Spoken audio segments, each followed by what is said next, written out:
Good afternoon. The Memphis Landmarks Commission is hereby called to order for its regularly scheduled meeting of July 25th, 2024. My name is Cindy Tucker, and I'm the chair of the commission. Mr. Brett Ragsdale serves as the executive secretary of the commission. Mr. Ragsdale, may I get a roll call?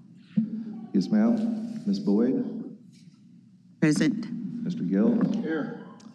Mr. Walker? Here. Mr. Winter? Present. Chair Tucker? Here. We have a quorum. Thank you. The Memphis Landmarks Commission and the local historic district provisions are established to ensure preservation of structures that are of historic value to Memphis. Our function is to preserve significant resources, enhance community pride, and foster civic beauty, and ensure compatibility within designated historic districts. The Commission is authorized to review projects and determine their appropriateness based on the design review guidelines. At this time, I would like to swear in the staff. You may remain seated. Do you swear to tell the truth, the whole truth, nothing but the truth, so help you God? I do. Thank you. May I get a motion to approve the minutes from the last month's meeting? Make a motion to approve the minutes. Okay, all in favor signify by saying aye. Aye. Madam Chair, can we get a second? A second. Oh, I'm sorry. A second. Thank you. I was in a rush. Any opposed? Okay, motion passes. Mr. Secretary, please provide us a secretary's report if there is one this month, and then explain the procedure for this meeting. Thank you, Madam Chair. I do not have a secretary's report, so I'll go into the procedure. I will introduce each case as listed on the agenda. Copies of the agenda are found on the right podium. For each case, staff with the Division of Planning and Development will give a presentation. At the conclusion of the staff presentation, the applicant will have a 5-minute period to present his or her case. After the applicant's presentation, the commission will hear first from those speakers in support of the application, then from those speakers in opposition to the application, and the speakers will have 3 minutes each. And then finally, the applicant will have a 3-minute rebuttal period. These times do not include time for questions from and answers to members of the commission. The chair may provide additional time, provided both sides are given an equal amount of additional time. All parties who wish to provide testimony to the commission will be sworn in by the chair. If a member of the audience wishes to provide testimony in support of or in opposition to a particular case on today's agenda, he or she will need to fill out a speaker's card for the record. Speaker's cards are available at the front podium. Once filled out, speaker's cards can be submitted to any DPD planner at the left podium. We do not need speaker's cards from the applicants since their names are already part of the record. After all parties have been heard, the commission will close the public hearing, make a motion, and then deliberate on the case. All motions by this commission will be made in the affirmative. The bylaws governing the commission require the affirmative vote of a majority of the attending members to approve an application. The commission may also vote to hold an application for a period of 1 month. Madam Chair, I submit that all cases have been filed in proper order, all applicants have been notified of this hearing, and all notice requirements have been fulfilled. Thank you. At this point, the commission will establish a consent agenda. To establish the consent agenda, the secretary will call out each eligible case. If any member of the audience or the commission objects to a case being placed on the agenda, he or she should do so by a show of hands when the secretary reads the case. Once the consent agenda is established, the commission will vote on all cases placed on the consent agenda as a whole and will not hold individual public hearings on each case. Mr. Secretary, which items on our agenda are eligible? Thank you, Madam Chair. We have one case for the consent agenda. It's item number 5, COA 2024-085, 1036 South Rembert Street in the Cooper Young Historic District. Thank you. May I have a motion to approve the consent agenda as established by the secretary? Second. Thank you. I would like to remind the commission that by voting on the consent agenda, he or she affirms that he or she has read the staff report and is in full agreement with the conditions. Mr. Secretary, may I get a roll call? Yes, Madam Chair.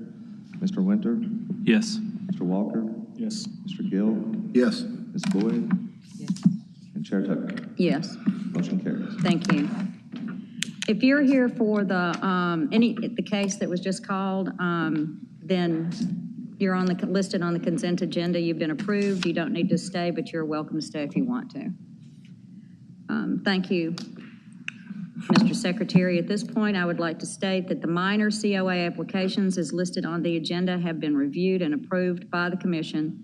The Commission will now continue with the regular hearing of the major COA applications as listed on the agenda. Mr. Secretary, please call the first case for the regular agenda. The first case is item number 1, COA 2024-064, 2364 South Strathmore Circle in the Lees Woods Historic District. Okay, is the applicant present? Yes. Okay.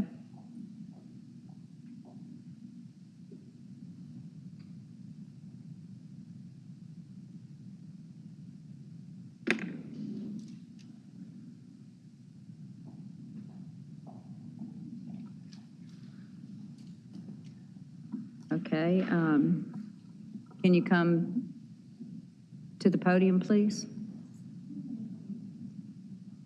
State your name and address. Charles Moorfield, Whoops. 2364 South Strathmore Circle. Okay, Memphis, would you Tennessee 38112. raise your right hand? Do you swear to tell the truth, the whole truth, and nothing but the truth, so help you God? Absolutely. Okay, thank you. Have you seen the staff report? Yes, ma'am. Are you in agreement with the staff report? No, ma'am. Okay, thank you. The staff presentation, please. Sure. Good afternoon. I'm Margot Payne with DPD. This property is located in the Lees Woods Historic District. Previously had a single-car driveway with brick pavers and a retaining wall to the side. The applicant formed and began to pour an expanded driveway without building permits or a COA in April of this year. The zoning administrator visited the site to stop work and advised the applicant to only replace the driveway in the original footprint. Work continued and a metal gate post was installed in the concrete, resulting in a stop work order issued on April 29th. Stone pavers were installed in front of the home after the initial stop work order, resulting in an additional visit from code enforcement. The applicants are proposing to complete the stone pavers in front of the house and install a 72-inch metal fence and gate in the front yard along the property line. The Lees Woods guidelines state multiple times that all parking and pavement should be located to the rear or the side of the house, so the current extension of the driveway using stone pavers does not meet these guidelines. The guidelines for fencing are less clear. They note that back and side yard fencing is allowed, but do not specifically mention front yard fencing. Only 2 other homes on Strathmore Circle have front yard fencing, but these properties are located on the other side of the circle and not within view of this house. And those fences are no more than 4 feet tall and are wrought iron that are set back a little bit from the sidewalk to allow for landscaping. So staff is recommending approval with 4 conditions. 1, the curved section of concrete closest to the street and all stone pavers shall be removed, replaced with landscaping. No additional hardscape shall be installed in the front yard beyond the driveway. 2, the front yard fence shall be no more than 4 feet in height, made of appropriate materials such as wrought iron, and installed setback minimum 2 feet from the sidewalk. And 3, the driveway gate shall be no more than 6 feet in height, made of appropriate materials such as wrought iron, and be in line with or behind the existing front column of the entry. Thank you. Does the commissioners have any questions for staff? Thank you. Okay, sir.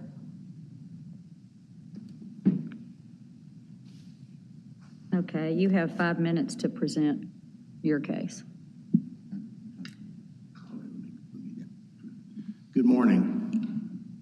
My name is Rick Winchester. I represent Mr. Moorfield.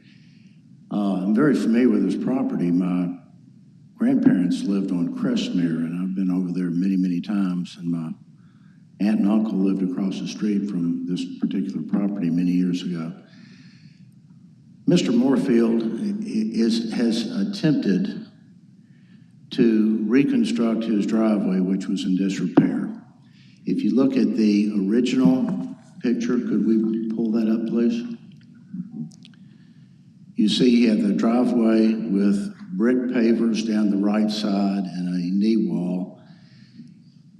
That has been removed, and what he proposes to build, if you would show the picture with the stones, is this, a reconstructed driveway, which he's required to do because it was in disrepair, with pavers along the right side, which is exactly what was there before. In this particular neighborhood, there are 7 other, in this circle, there's 7 other homes that have brick pavers along their driveways. This has been deemed to be a parking pad, which it is not. It's a reconstruction of what was there before, which is the driveway with pavers to the right of it. The one difference is that these pavers were selected so as to complement and be compatible with the home itself. In the staff report, staff compliments the quality of the stone pavers, and and says that they are deemed to be appropriate. The next issue is the fence. The guidelines specifically say that fences are allowed. What's proposed is a 6-foot, top quality, wrought iron fence with a 6-foot gate at the driveway. Staff has approved the 6-foot gate, but some arbitrarily has said that the fence can only be 4 feet. The code has no such requirement anywhere. It simply says fences are allowed, and it would look very, very strange to have a 6-foot gate, which has been approved, and then a 4-foot fence. It would also render the fence non-functional. It would have no function. Additionally, they've said this fence has to be 2 feet back from the sidewalk. That's a made-up requirement. There's no such provision. And the downside of that is that would require Mr. Moorfield to cut down a tree that's toward the corner of his property, which is bizarre. So we think that these conditions are arbitrary and capricious and have no basis whatsoever. This is not a parking pad, and it's no different than what's in 7 other homes. In addition to that, there are 2 other homes, one of which has a double-wide driveway, which this does not. And then the second home has a impervious parking pad in the front yard. Mr. Moorfield can answer any questions that you have, but we'd ask that this be approved without these conditions, which we contend are very, very arbitrary. Thank you. And we think what he's trying to do is obviously improve his home, improve the value of his home, provide for his safety, and make the neighborhood better. Thank you. Thank you. Did you want, we'll ask you a question in a minute, but you have 1 more minute if you want to add to his presentation. Yeah. As Mr. Winchester pointed out, I looked very closely at the UDC and the Leah's Woods requirements before committing to do any of the work. And my apologies to the commission. Before, I did not know that the driveway required a COA. That was absolutely, I guess I should have done more research. After researching or after meeting you guys on site when the driveway was being poured, we did our research for the fence and the pavers, including calling your office. I spoke with one of your staff members with very specific questions, and also with Shelby County Building Department, and neither one of those offices said that the fence and the pavers would require a COA. So I realize, based on staff's presentation, that you may look at me like a repeat offender, but it's just simply not ever. I've only owned the house for a year. I'm just not familiar with this process. I was not trying to skirt around you guys. I'm trying to make my property look good, and in the year that we've lived there, Our family's vehicles have been broken into 5 times, including a stolen vehicle. And I want my family's vehicles protected behind a gate and a fence that is as beautiful as all the other hundreds of properties within historic districts in Midtown, which is a 72-inch see-through iron fence. Okay, thank you. Okay, questions for the applicant?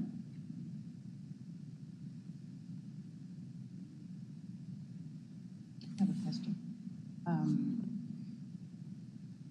When the code enforcement came out and cited you originally, I believe that when I read in the report that you were given a stop order and you continued with making adjustments to the property. Is that correct? No. I mean, sort of. Is that correct? I put the post in for the gate, and that's what initiated the stop work order.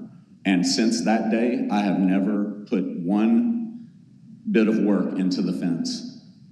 Then another stop work order was initiated for the pavers. I was told at that point, don't work on anything on the front of the house. But I wasn't told that for the post on the fence. I was told stop working on the fence. So I did. I have not touched the fence. And since the pavers, since that issue came up, I have not touched that property to go through the process with you guys. Again, honest mistakes. If they had said don't do any work on your house when they did the stop work order on the fence, obviously I wouldn't have done that. I just didn't know. They didn't say that. They said stop working on the fence. Are you familiar with the guidelines for the community? Yes, We're ma'am. in Lee's Woods. Yes, ma'am. This might seem simple, but when the first stop order was issued, did you not take it upon yourself to become familiar with the guidelines? Yes, ma'am. And the guidelines indicates what areas of the property require a COA. The driveway, the windows, the doors.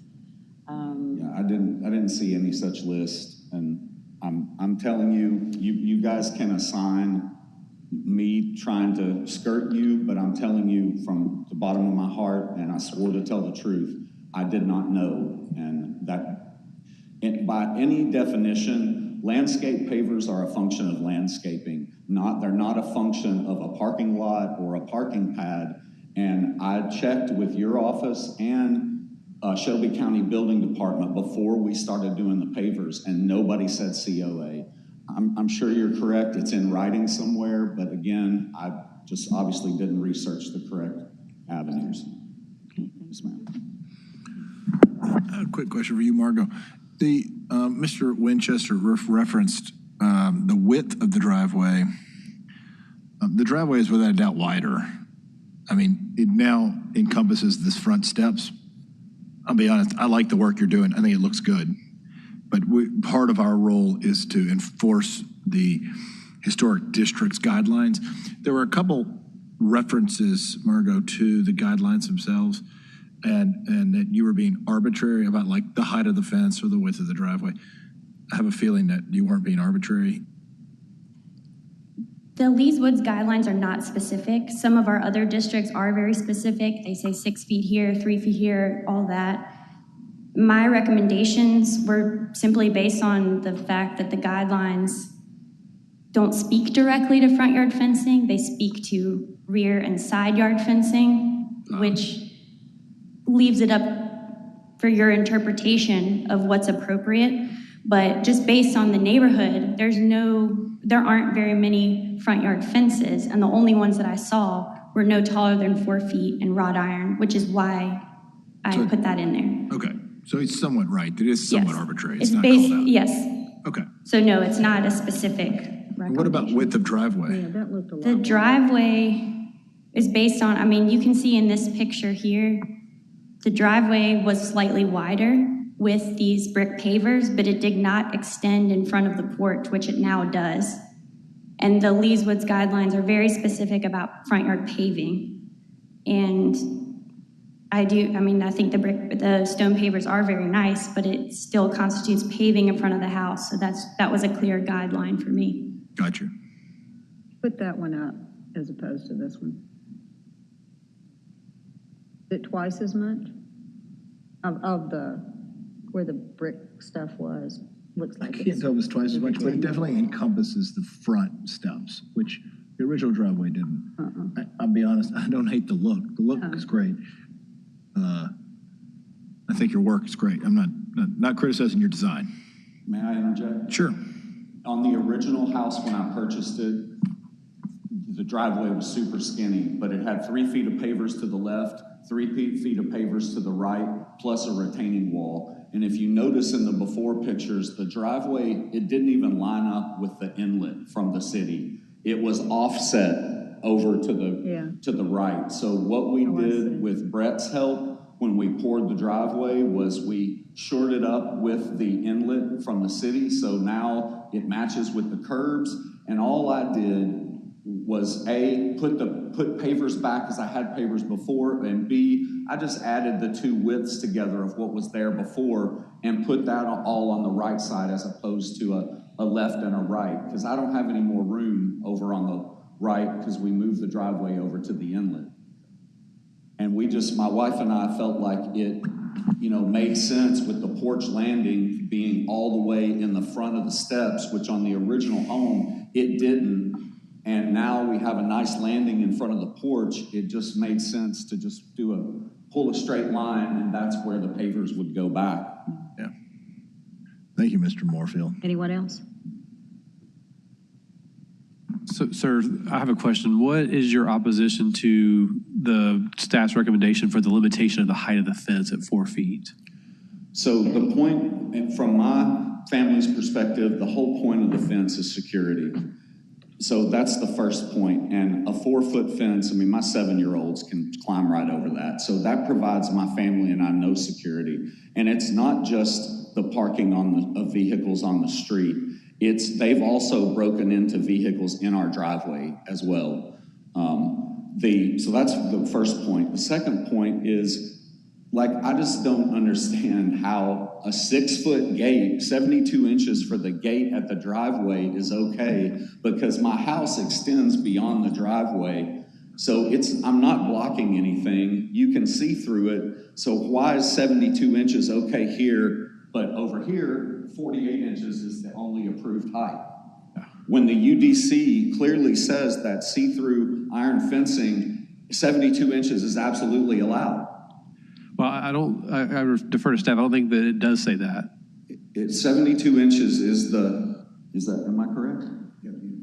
Well, could you UDC. please?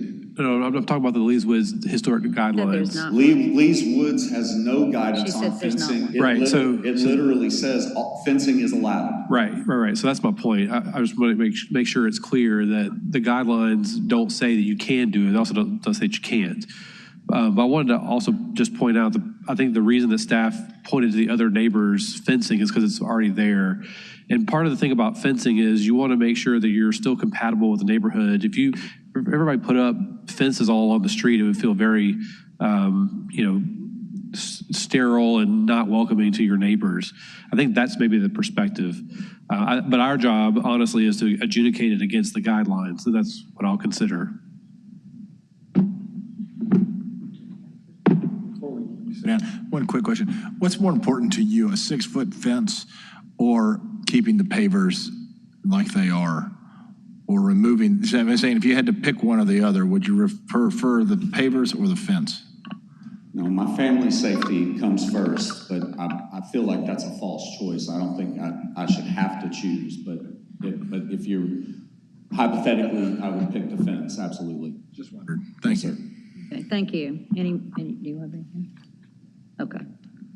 Madam Chair, may I answer a question Sure. about the 6-foot gate height versus the 4-foot fence height?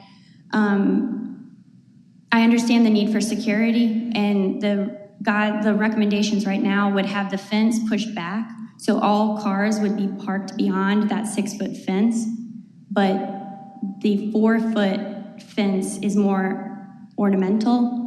I understand that's not a security fence, but that's just based on the design guidelines, and that would be up towards the street. And also, I think we'd all be amenable to not cutting down a tree to put a fence in the exact right place. So that's not an issue from staff perspective as well. But the 6-foot gate is an acknowledgement of security closer to the house where cars should be parked. There's another gate. Right? There is a 6-foot gate there already. At the deeper end of the property. Well, Yeah, and I behind think one of the points is that the gate that we're proposing in our conditions is not in line with the 4-foot. So it's not the 4 foot and then jumps up to 6. The 6-foot gate is actually back at the porte cochere where the cars are intended to be parked. So there's not this change in dimension at the street as they were indicating. It also looks like there's a fence gate already back there. That's the 6-foot. That's the one. This is the one, okay. But I would ask the applicant, what's the fence post? What was the intent with the fence post With at the driveway? respect to the That was I'm sorry. No, you go ahead. With respect to both the driveway, the old driveway and the old gate, those are going away. Obviously, I've already gotten rid of the old driveway. If we're allowed to put up the fence and the gate out front, that would allow all of my family's vehicles, all 6 of them, to be parked in back and under the carport. The fence is on the back side of the carport, so I can't even safely lock up a vehicle under my carport. It's only the courtyard in the back, which is only so big. It's not big enough for my whole family. Okay. So moving the gate up front would allow all of the vehicles to be off the street and securely behind the fence. So your intent was to have the 6-foot gate at the street, right? Yes, my proposal is for everything up front. Okay, I'm just clarifying. I think Everything up front to be 6 feet. right. I think staff was under the impression the gate would be further back. Is that right? Yes, the recommended conditions have the gate closer to the street than it is now to allow secured parking under the porte cochere and up to the first column of the front porch. So much further up than it is now, but not at the street. Not at the street. Okay, so there's a couple different things going on that we need to kind of work Right, through. the proposal was to have it across the street. Our condition is that it be moved back to that first column of the porte cochere. So it would allow the parking in the porte cochere. So that's our condition. Yeah. But the applicant's proposal is to have it at the street. I see. Yeah, so you're also concerned about Which is condition the number 3. same, the other 2 homes on my neighborhood that you guys reference, they also have 6-foot gates at the street with their 4-foot fences. So that's why I assume that was what her proposal was, because that's what my neighbors have. And Okay. I get the whole ornamental, but if I'm looking at a 6-foot gate and I want to break into that vehicle, I'm just going to walk around to the ornamental fence and jump over it. The 6-foot gate doesn't intimidate me if I'm a criminal. It does at least prevent you from getting the car out of the driveway, hopefully. So that's a deterrent. What's that? If you're trying to break into the car, which is what you said your goal is, at least if they break over the fence, they can't get the car out of the driveway. So that's somewhat of a deterrent. They wouldn't be able to steal the vehicle. Right, yes. right. So, Yes. okay, all right. Thank you. That's good context. Thanks for the help working through all that. Could I have 30 seconds? Yes, but I've got, actually, no, let me get our, you'll have a rebuttal time. Okay. So let me get some, okay. So we have one in support, Mr. Winchester. Is he here? Oh, that's you. Okay, never mind. So we've got 2 oppositions. Mr., is it Metcalf? McGough? Can you step up to the podium if you want to speak? Okay. Good afternoon. State your name. Could you state, yeah, go ahead and state your William McGough, address.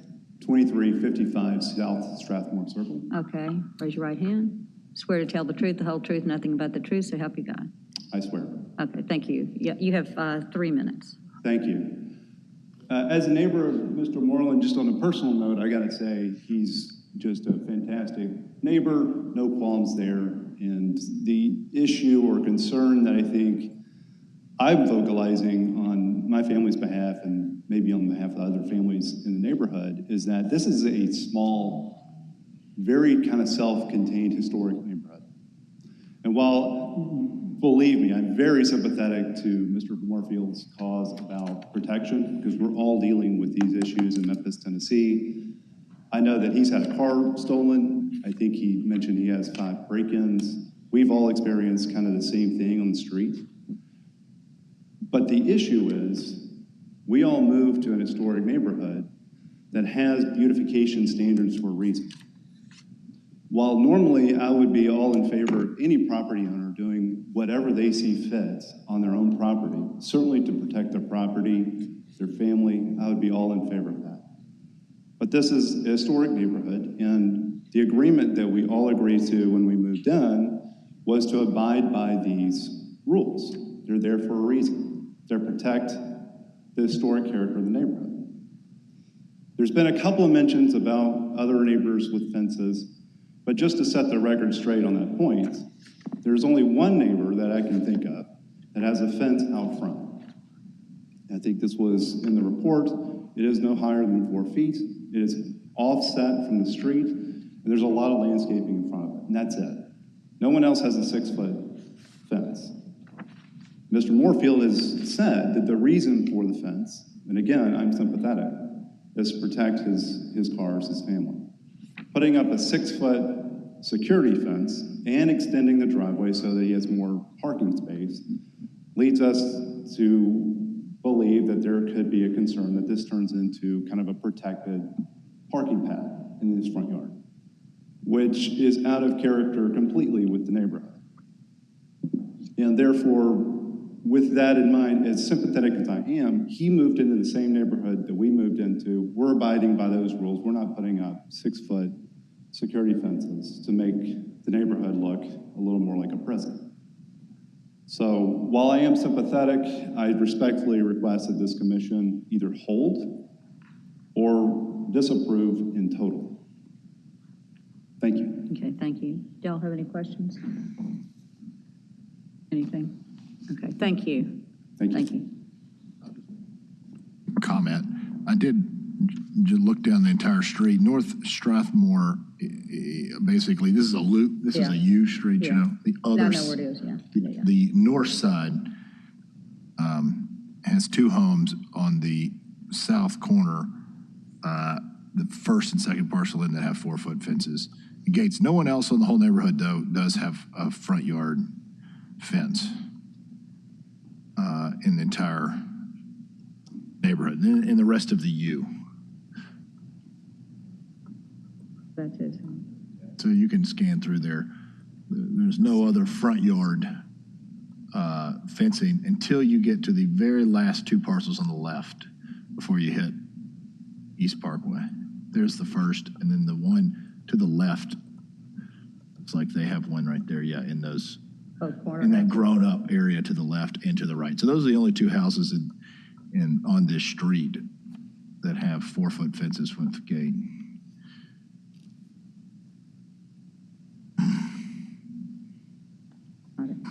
Another point, probably were installed before. Yeah, I don't know how long Leeswood's been historic district. How long's Lee?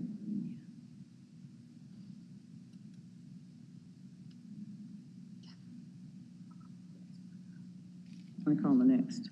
Okay, we have another one in opposition, Christina Ross.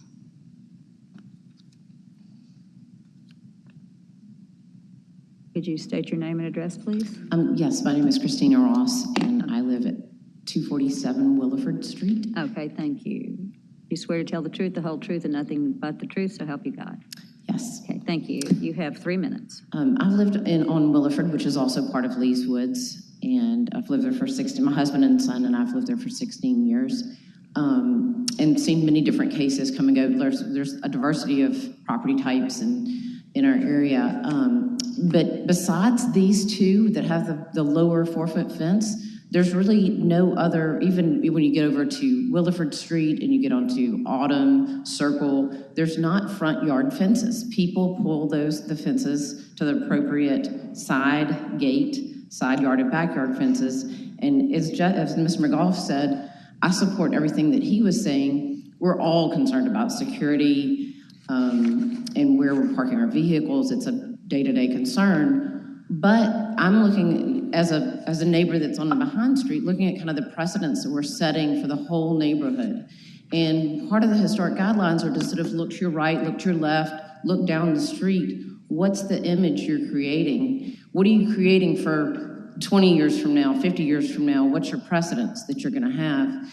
And if everybody puts up 6-foot fences all around, sure, that's keeping all of our vehicles safe and families, which we all want, but it's also architecturally and historically, when we live in this district, what are you saying as somebody comes in? And I think that you're also thinking ahead about, like, for resale value, one house may have that, but if you have a whole neighborhood full of 6-foot tall fences, that's a little odd.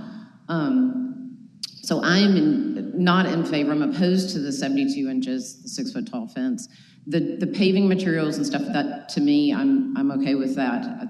But I do think that I agree with what staff is recommending to pull that gate back. I mean, even not to just to where the front columns are. I mean, it used to be back behind the porte-cochere, but I think that would be a much more appropriate and safe, and you're still providing safety for the family's vehicles. So, thank you.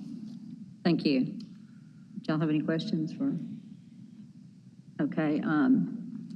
You have 3 minutes for rebuttal.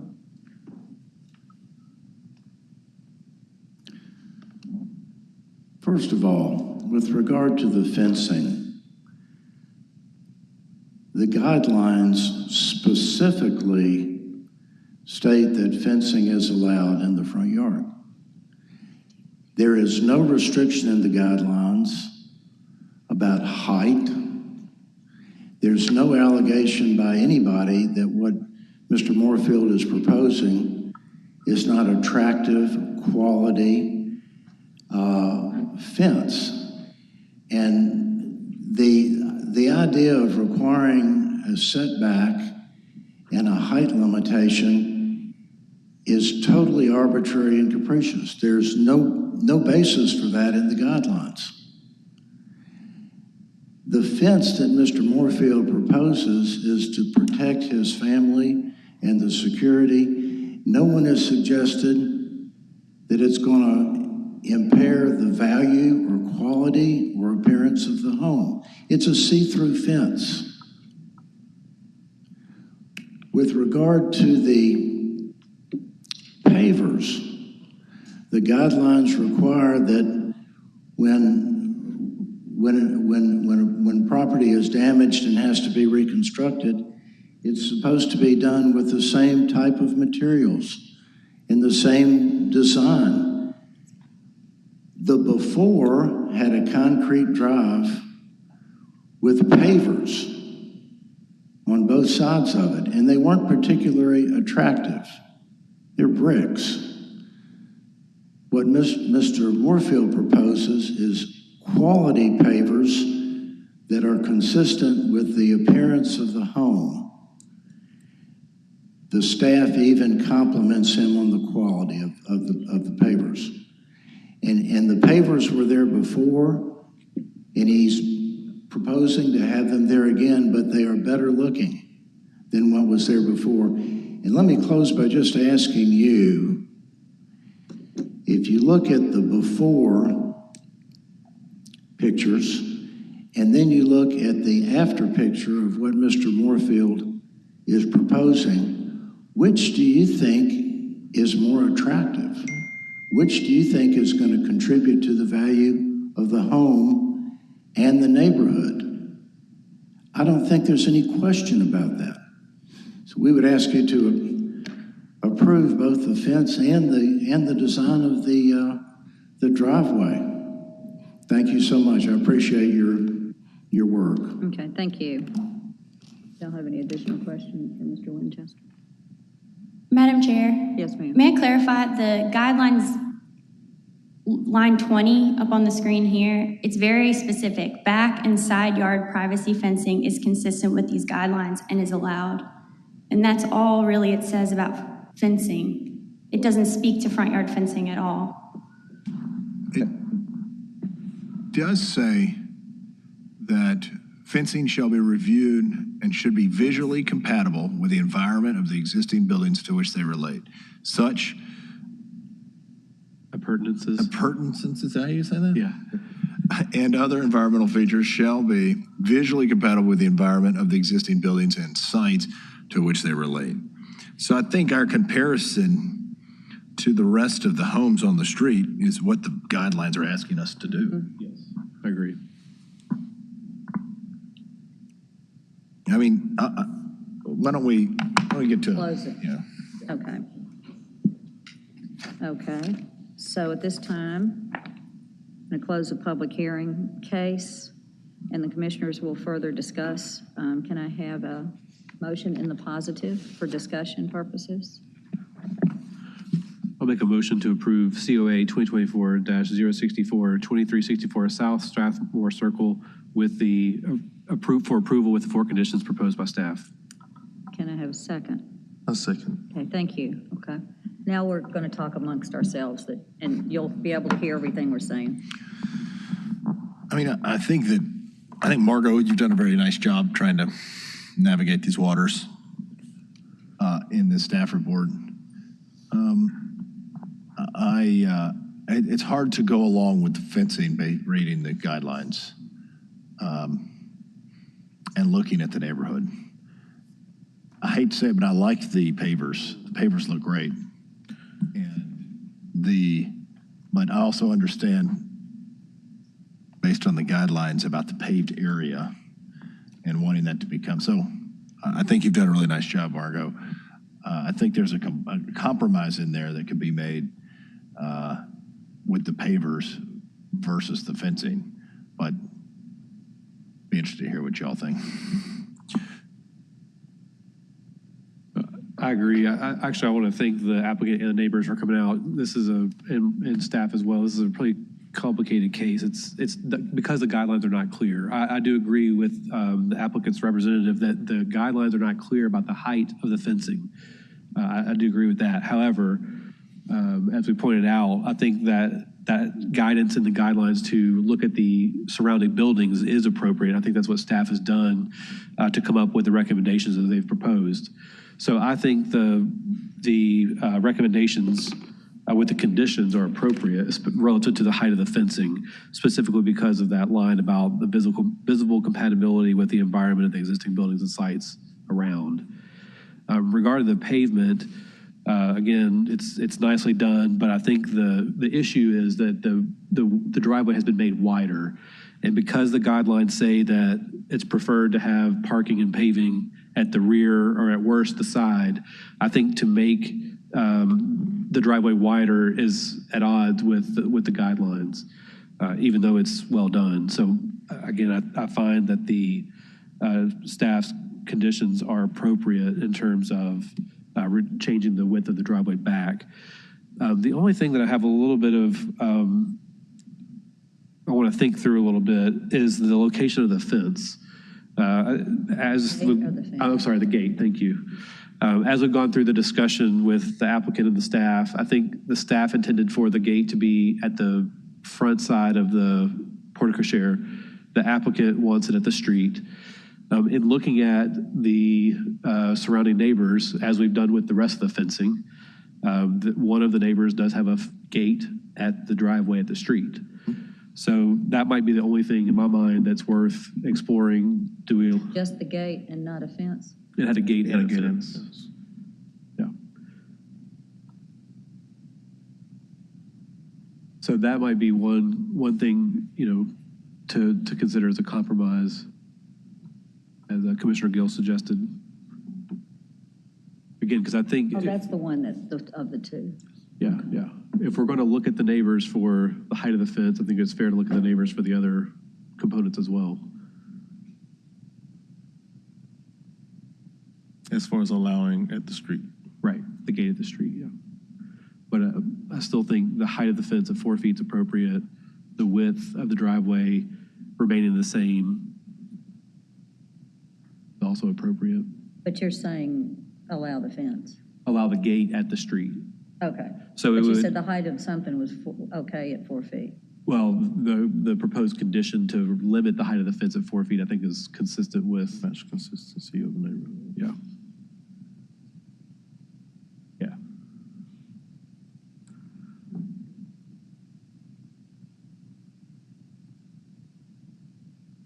Because in one aspect, we're saying, look to the right, like she said, look to the right, look to the left, there's no fencing. Right. But then we are saying that, And Madam Chair, can we make sure that everybody gets on the microphone? oh, I'm just sitting back, am I not? Okay, sorry, I do have it on. So we're saying, look at and like she said, look to the right, look to the left, and what we're saying, the consistency of the neighborhood, there's no fencing except for 2. Correct. Further down on another part of it, but you're saying you support a 4-foot. Right. If, in what aspect, I mean. Because, so just to kind of recap my thought process is the guidelines don't have a height limit on the fencing. Specific. Which the applicants pointed out, which I agree with. However, the guidelines do say that any Consistency. proposed, consistency with the neighborhood. It's because there is some fencing in the neighborhood, I think it's appropriate to limit it to 4 feet because that's what the neighbors have done. But also in the same vein, there is a neighbor with a gate at the street, and the applicant would prefer their gate be at the street. And because someone's already done it, I think it's okay to let them do it as well. I agree with that. What do y'all have any comments? It's very confusing. I know. Yeah, yes, I understand. Well, talk through what's on your mind.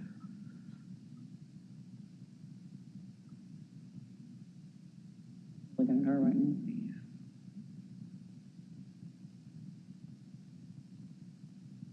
So we're saying that it should be consistent And with can the we make sure we're getting neighborhood. everything on the mic? The gate. She's We're saying not. that There you go. The gate should, if we're putting a gate or if we're putting a fence up, it should be consistent with the surrounding area. But these houses, the properties that are in the surrounding area, they're not on the street. They're in the circular area. Is that correct? The other houses with a fence? Not immediate to the left or to the right or It's on on the down. street. They're on down. Further down. That's right. So How does it play into this when it's? further away. Right, and staff points that out as well. It is out of view of this property in particular, but it's on a neighboring property in the same historic district. So they, as one of the other neighbors pointed out, they all abide by the same guidelines. Someone else has already done this. And did we establish when Leah Woods became a historic district? Good question. Good So question. those properties could have added those additions prior to them being a historic district. Sure, that's a great point. So Have any feedback on that?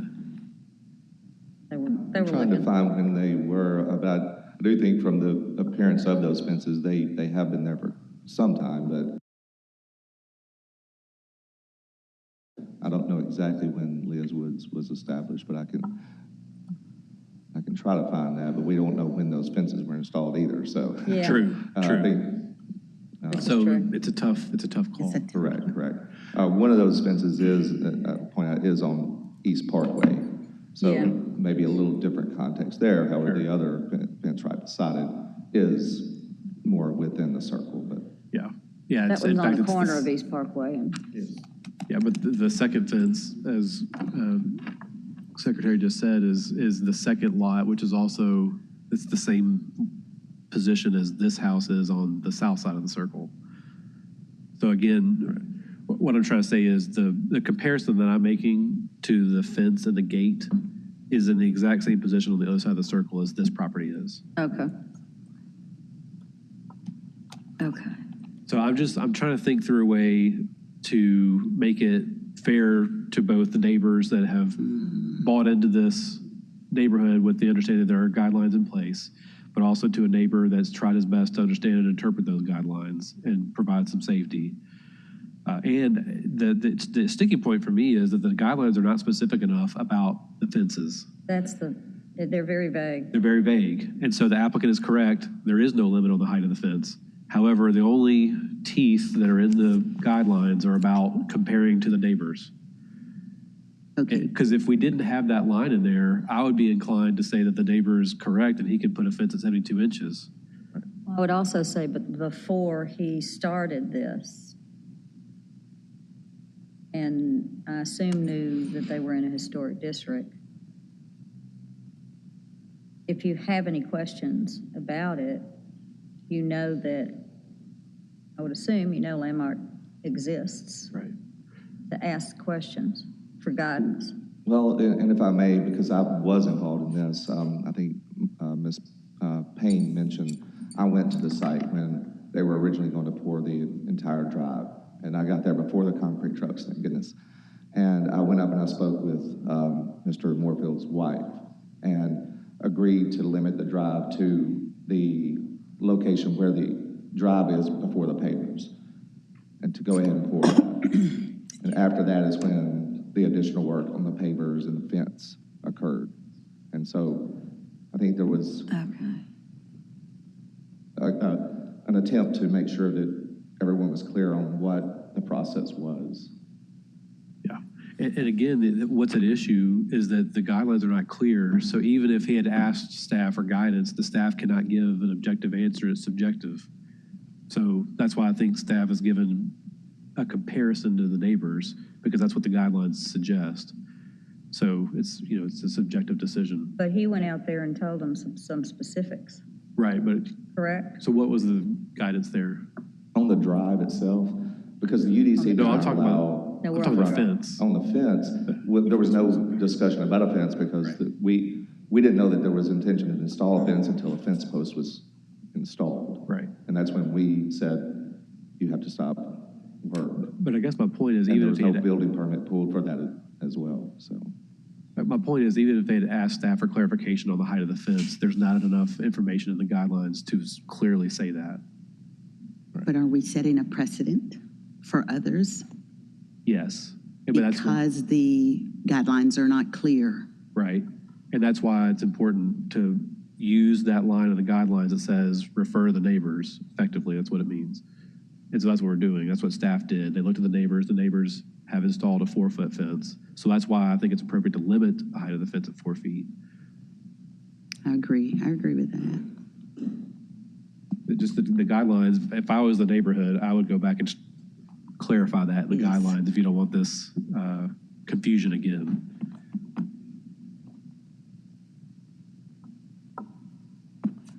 Brown? No.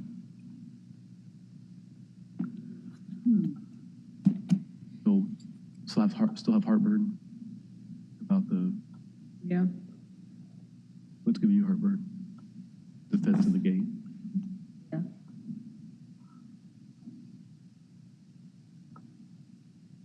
Go back to the guidelines, huh? Yeah, maybe.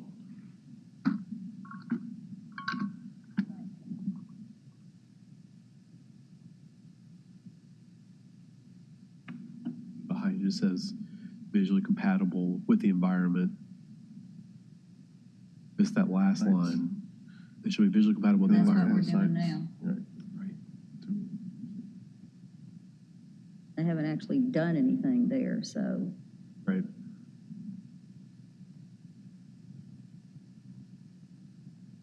I don't know. I'll say this, overall, I like Margot's suggestions, and I'm willing to go forward with them, unless y'all felt strongly.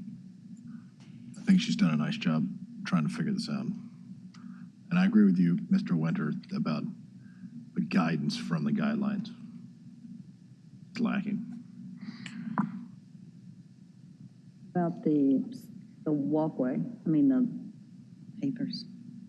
the pavers and how far back the gate goes. I mean, I support Margot's suggestion. Okay.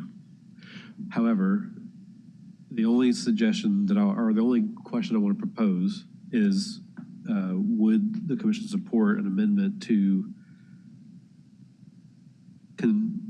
condition number 3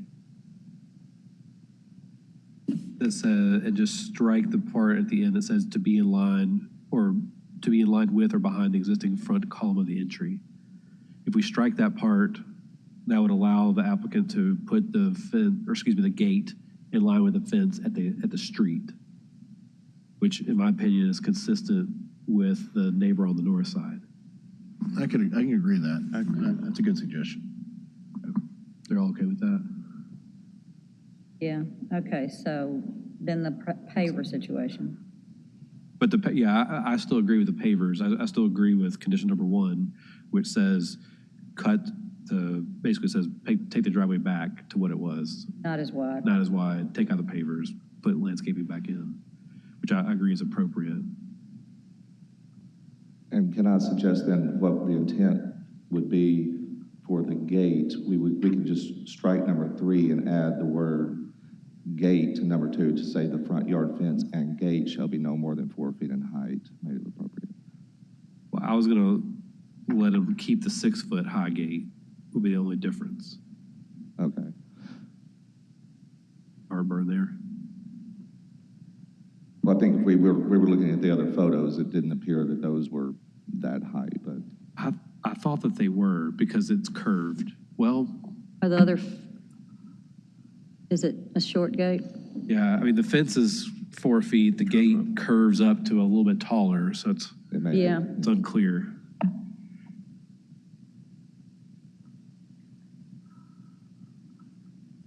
It's definitely probably not 6. 5. Yeah.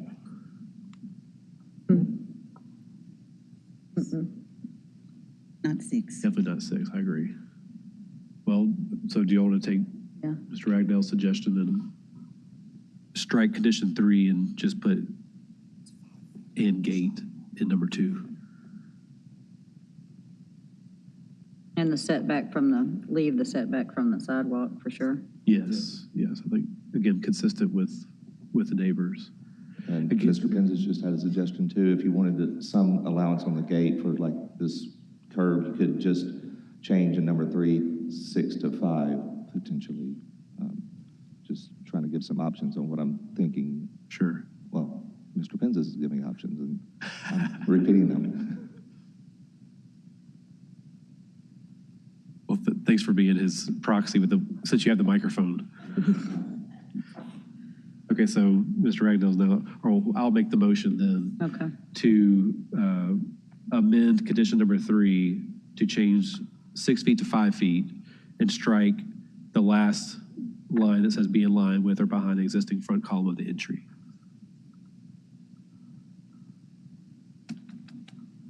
Is that without objection or any objections to that? Say it again. Second. Never mind. Just to repeat it, it would be to revise condition number 3 to change 6 feet to 5 feet and strike the last part of the condition that says be in line with or behind the existing front column of the entry. Again, the intent there is to allow them to move the gate to the street and have a little bit of variation in the design of the. Okay, and fix the part about the pavers. No, I think the paver. You leaving all that? The Yeah. width of the sidewalk? I mean, width of the driveway? Yeah, because she says the curved section of the concrete closest to the street and stone pavers Okay, I shall all see be it. removed. Never mind. Yeah. Yeah, so I think, Margot, correct me if I'm wrong, but the intent there is to driveway from the street to the house in full width, right? I don't think any changes are necessary there. Okay. Is there a second? Or do you need to reread? Second. Okay, call for a vote. Yes, Madam Chair. Ms. Boyd, Yes. Mr. Gill, Yes. Mr. Walker. Yes. Mr. Winter, Yes. and Chair Tucker. Yeah. Motion carries. And I would suggest to the neighborhood too, because it is so vague. You've seen what we've had to kind kind of go through is go back and, I don't know what entails rewriting these things, but maybe staff can help you figure that out and go on in, because they were probably written such a long time ago that they were a lot more vague than, so like Central Gardens, some of those are pretty exact on specifics that we can really totally uphold. Okay. Thank you all. Thank you all. Okay, call the next case. Item number 2, CLA 2024-065, 1659 Southern Avenue in the Glenview Historic District. Is the applicant present? I know. I thought about that. Is the applicant here? I don't think they're here. Okay. So I thought the same thing when I looked up at the time. Why don't you roll it to the end? Okay. If they show up. Yeah, he'll If they do. don't, we'll defer. And he'll do that. Yeah. Yep, we can do that. And I'll note item number 3 was a hold. And so the next is item number 4, CLA 2024-083, 1360 Carr Avenue in the Central Gardens Historic District. The applicant here?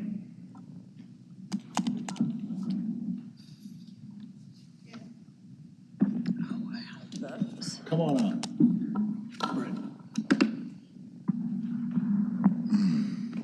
Oh, here we go. Could you state your name and address? My name is Patricia Aviles, and I'm at 4442 Brew Creek Cove, Memphis, Tennessee. You put your right hand up. You swear to tell the truth, the whole truth, and nothing but the truth, so help you God. I do. Thank you. Have you seen the staff report? Yes, I have. Okay. Do you agree with the staff report? Yeah, except for the one part where we had requested to do the demolition on the building. We're not doing that anymore because of things changed prior to the other application that we had. Okay. But as far as the just going, the parking lot is not gonna go through. So that's not gonna happen. So basically what we're doing now is just renovating the house as is, the windows, doors that are not in working conditions. Okay. But we had agreed with what they had recommended. Okay. But like I said, some of the things that are not gonna happen are the demolition, the parking space, and the new metal gate doors that was gonna be on the sidewalk and more. Yeah. Could we have the staff? We're going to listen to the staff report. Okay. Okay. All right, I'm Margot Payne with DPD. This property is located in Central Gardens Landmarks District, but it was actually developed part of Ansdale Park subdivision. So it's actually listed on the Ansdale Park National Register nomination. The underlying zoning is single family, which doesn't allow multifamily use, and the applicant was proposing to alter the interior to have 4 separate dwelling units, which requires a variance from the UDC, but the BOA case was rejected yesterday. So these alterations should just be considered for a single family home at this point forward. So here's the current site plan on top and the proposed site plan on the bottom. The applicant is was proposing to demolish the rear secondary structure that's highlighted, but that's no longer part of the application. They're also proposing to install these new wrought iron driveway and side yard gates that are highlighted on the bottom. Here are the elevations that show those gates. The applicant's also proposing to replace all the vinyl siding with hardy board and to replace windows in the back of the structure with 1/1 double hung windows that match the originals that remain on the front. So materials-wise, the replacement of vinyl siding with fiber cement is appropriate. Additionally, the applicant is not proposing to paint the exposed brick, and the proposed window products are 1/1 that match the original window pattern. The materials of the proposed paths are appropriate. The proposed gates are appropriate in design and material, but they must be set back at least 6 feet from the front exterior wall. And all the parking that's proposed will be at the rear of the structure, utilizing the rear alley as well. I can go through the demolition guidelines, but since that's no longer part of it, I think we can skip that. Okay. So staff is recommending approval with 8 conditions. 1, the unpainted brick exterior shall remain unpainted. 2, all vinyl and aluminum siding, soffit, fascia, and trim shall be removed and replaced with appropriate materials such as wood or smooth fiber cement board. All new siding and trim shall be of traditional dimensions, and siding shall be installed with a maximum 6-inch reveal. All replacement windows shall match the original in terms of style, size, placement, and 1/1 grid pattern. Windows shall be of wood, composite, or high-quality vinyl material with substantial dimensions and installed to fit within the original openings at the traditional depth within the jamb. The applicant shall submit proposed window product details for staff review prior to issuance of the COA. All fences and gates shall be of appropriate materials such as wrought iron or wood. Front and side yard fences and gates shall be maximum 6 feet in height. Rear yard fences and gates shall be maximum 8 feet in height. Wrought iron gates shall be set back at least 6 feet from the front exterior wall, not including the porch. All front yard paths shall match the approved site plan, utilize appropriate materials such as brick and concrete. The applicant shall provide detailed photographs documenting the existing secondary structure, but we can take that out since it's remaining. And then the last generic condition, any change or deviation shall be submitted to the commission for approval. So that concludes my report. Happy to answer any questions. Thank you. Go ahead. Just for clarification, this does apply to the accessory building in the back as well, since it's not being demolished.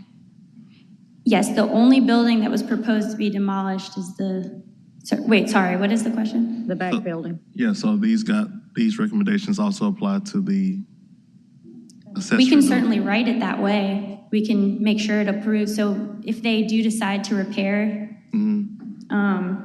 it would be the same. You know, if they wouldn't need a COA, if they were just repairing what's there, we would call that general repair and maintenance. But if they were replacing siding, the same conditions would apply. Yes, that's all. Okay.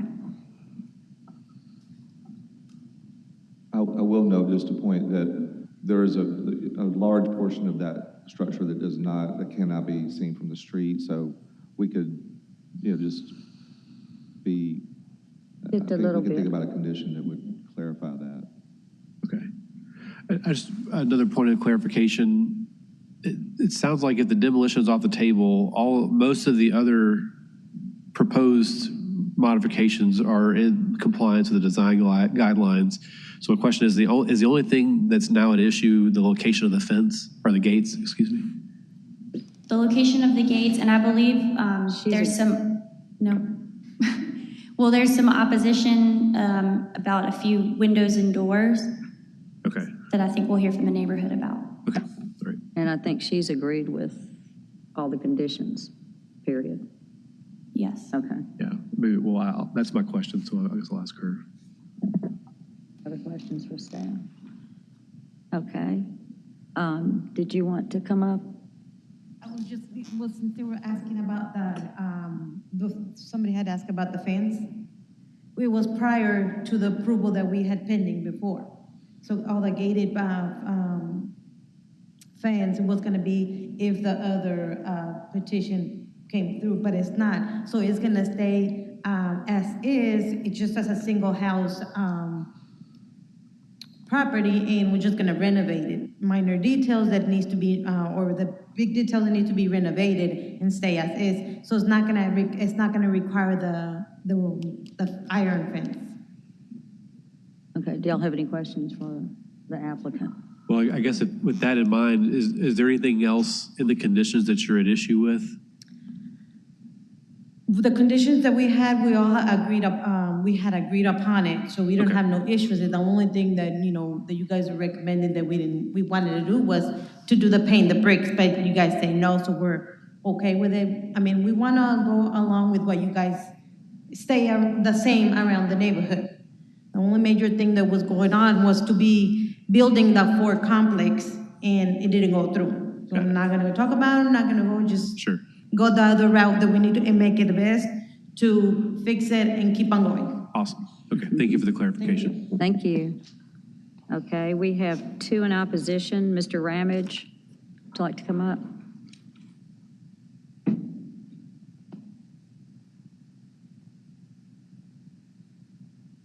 Okay, could you state your name and address, please? Aaron Ramage, 1656 Carr Avenue. Okay, raise your right hand. Do you swear to tell the truth, the whole truth, nothing but the truth, so help you God? I do. Okay, thank you. You have 3 minutes. Okay, I won't take all that time.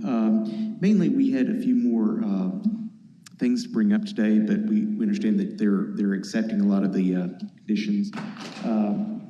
We are concerned that the addition, going from the multifamily use that was proposed to now, we haven't heard if the door on the west side of the house is going to be omitted. They were taking out a window and putting a door in for one of the units.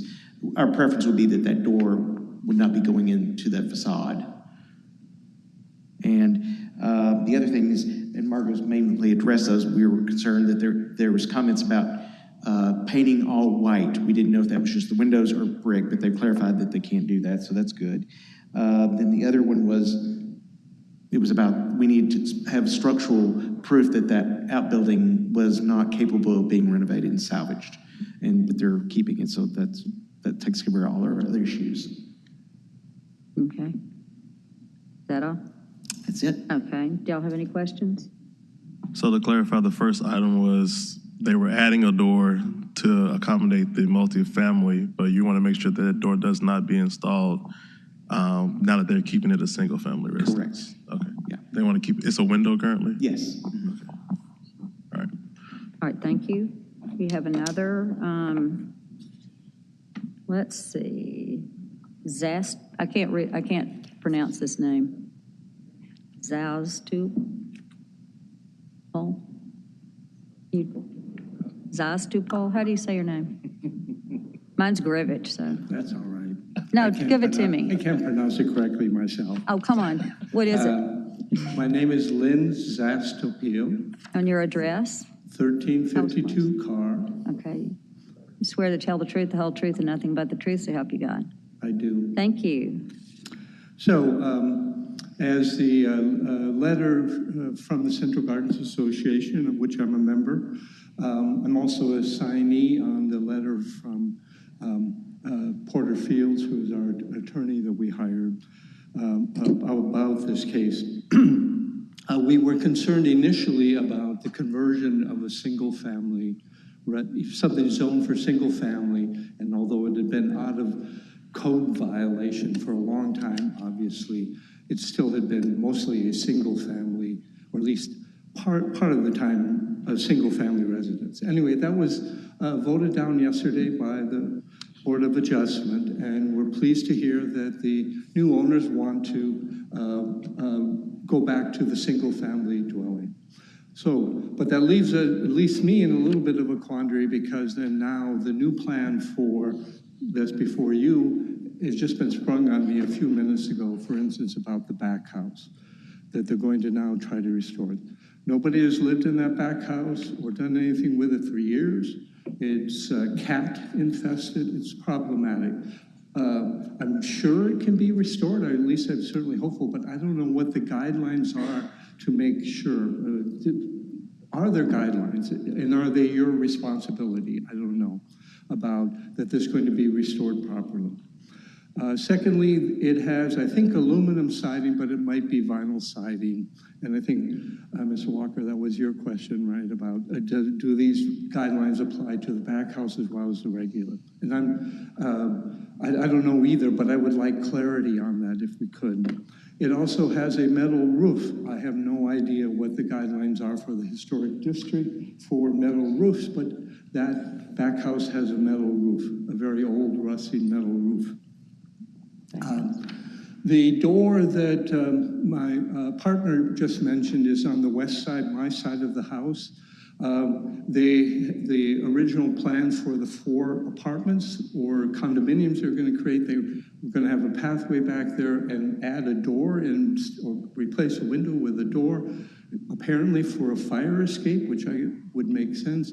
But concerned now, if we go back to a single family dwelling, would this maybe be a back door for turning part of it into an apartment again or something? So I certainly would object to converting that. And I don't know if you can call up the image you have of the plan with the yellow, right?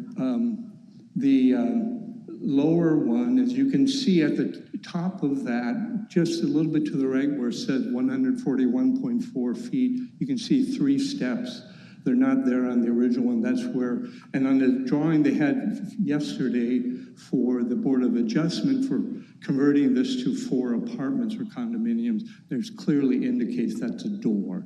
And that would make sense if that had been approved. But I think for a single family dwelling, I don't see the purpose other than possibly, again, I don't want to accuse them of such intentions, but it's certainly if somebody down the road might think it would give them a chance to do something else. Anyway, I'm mostly just concerned because it's sprung upon us just a few minutes ago about keeping the back house rather than tearing it down. So I'd come prepared to talk about what are the guidelines. Central Gardens Association has guidelines for demolishing buildings. I just know it's in terrible shape right now. And if they can restore it to good condition, very happy to see that.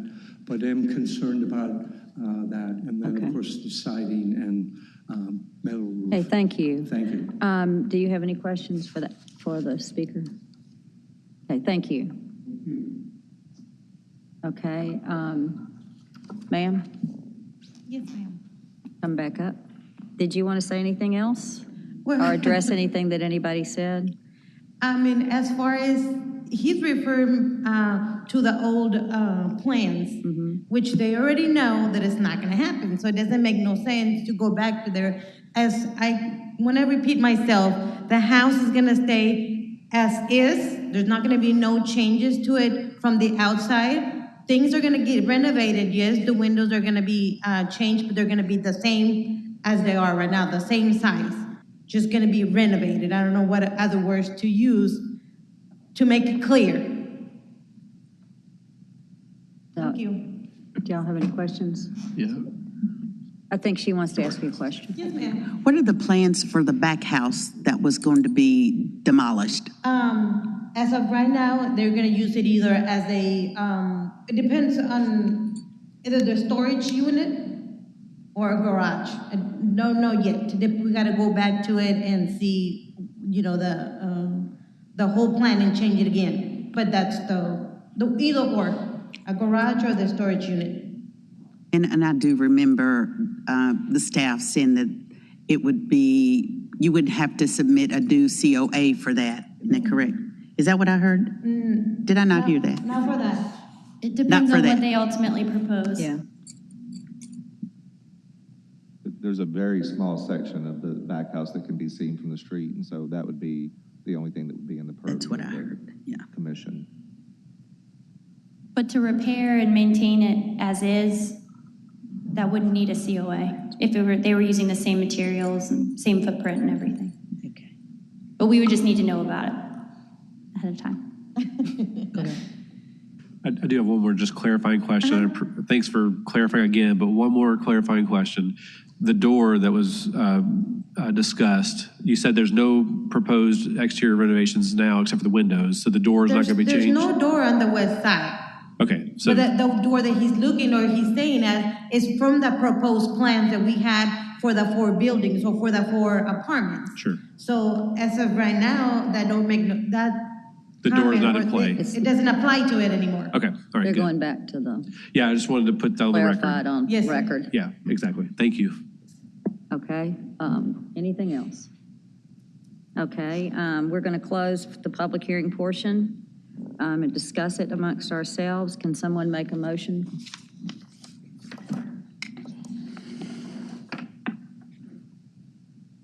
Anybody? Motion to approve COA 2024-083, 1360 Carr Avenue for discussion. Have a second? Second. Discussion? I think it's pretty cut and dry. We just go with what's been approved by staff. Yeah, Margaret, you did. Requested by staff. Yeah, Margaret did a nice job. Yeah. Again. But do we want to strike number 7, condition number 7? What is number 7? It shall provide detailed photos documenting existing secondary structure. Demolition. Yeah. And then also, Yeah. there was the discussion about these conditions applying to the back house, and Brett, you made a comment about coming up with a condition to address that. What's your suggestion? Well, I think it may be safer just to see what they propose. That way we'll know, and if it's just repair and maintenance, we don't have to worry about it. And but if it's something different, because it is such a small area, I think it would be safer and they can always come back just for an amendment to that. It can't hurt to leave it in. Yeah, so do we leave number 7 then?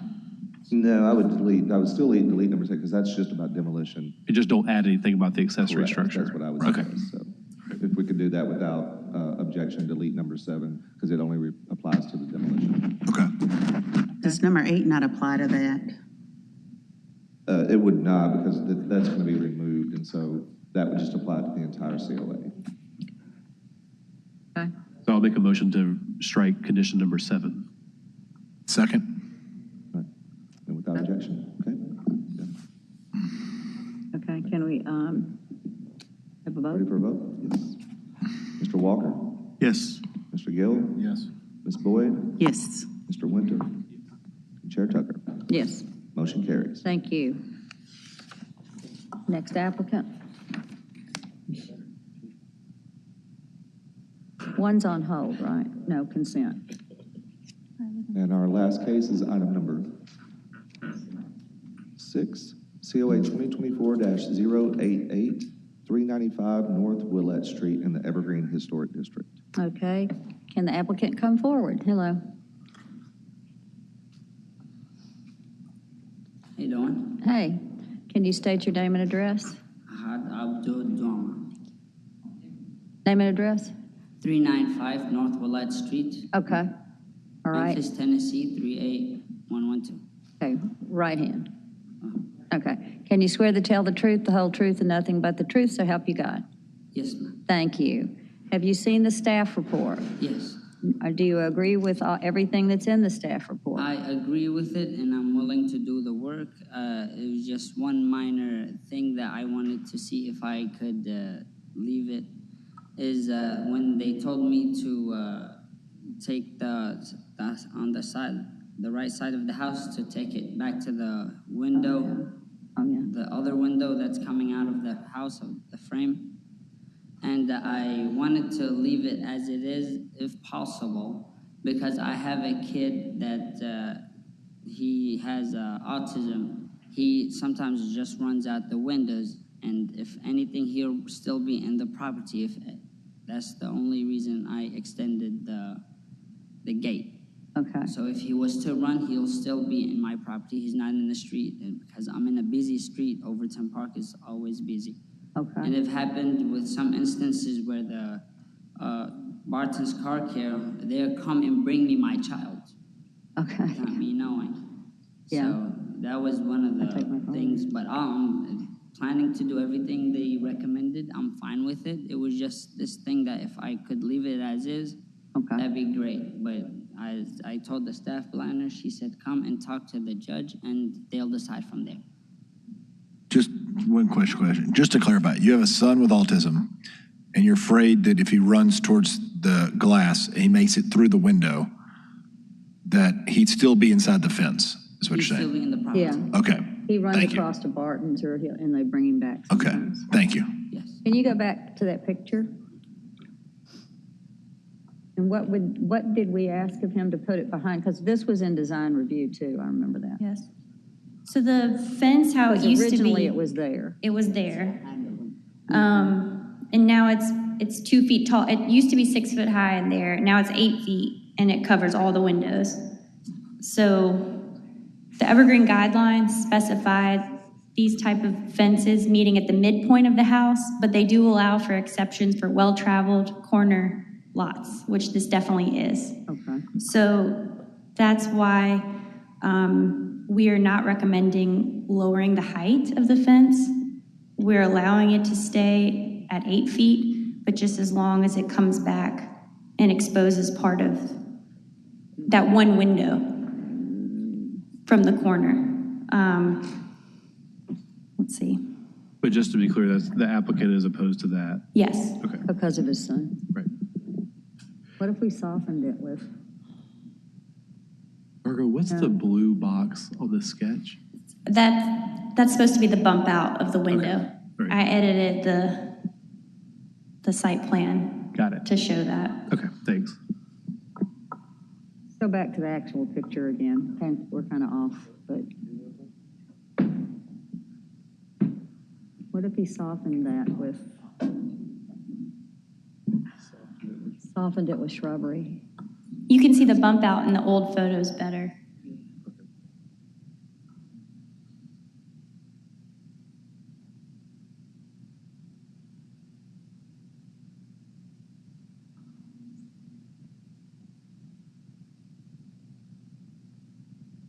Is that a bedroom window? Yes, The bedroom? that is a bedroom there, yes.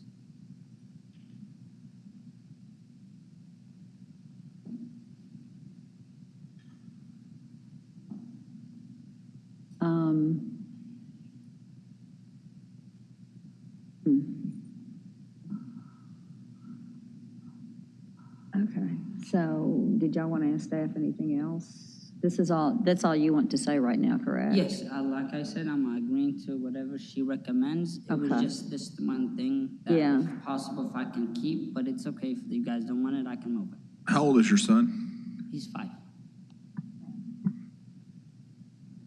But he'll just gets upset anytime and he'll try to escape, and I want him to still be in the property if anything.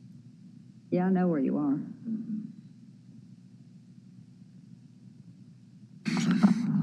I'm sympathetic to his ask and the reasons. He has this is that commercial corridor that's on Overton Park.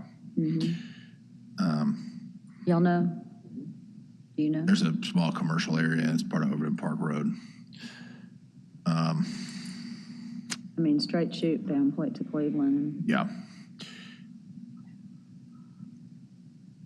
Color heightens though. The color's unique. Yeah. I mean, should we make a motion and then we can talk? Sure. Go ahead. Let's make them. Here, I'll just do it. Yeah.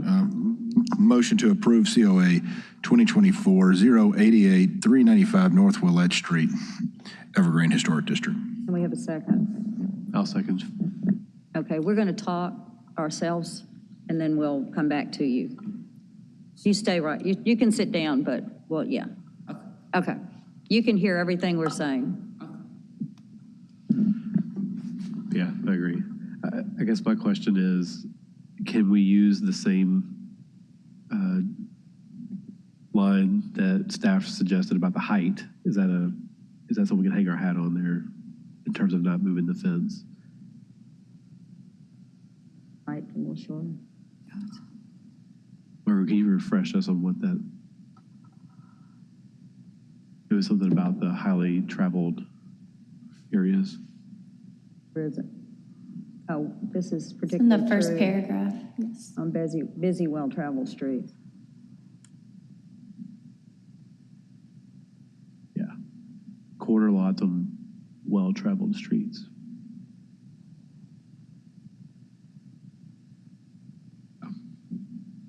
Only because of his extenuating circumstances, and we're talking about not that this is not going to kill the whole deal. I'm fine with his request because of his circumstance.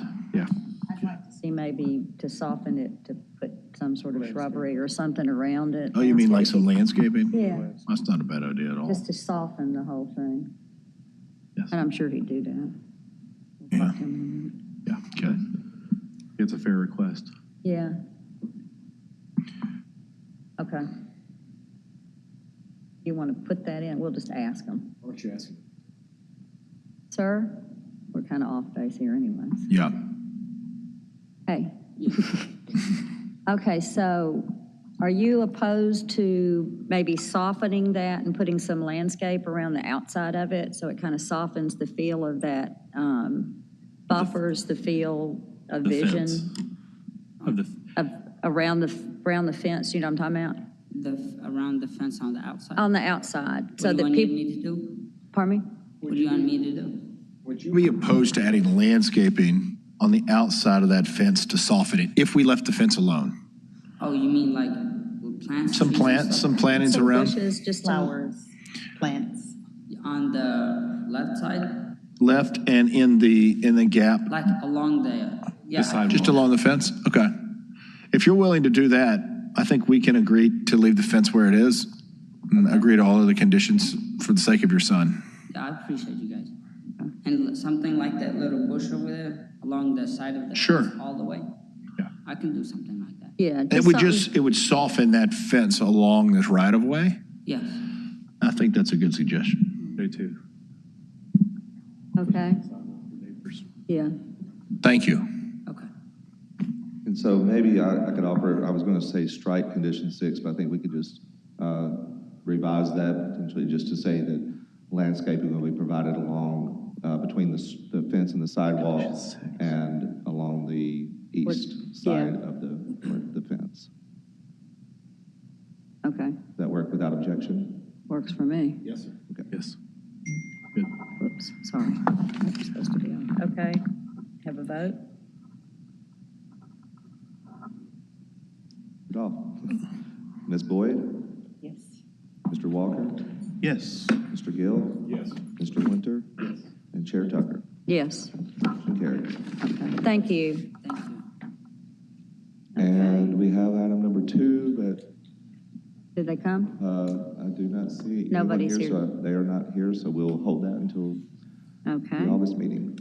All right. which is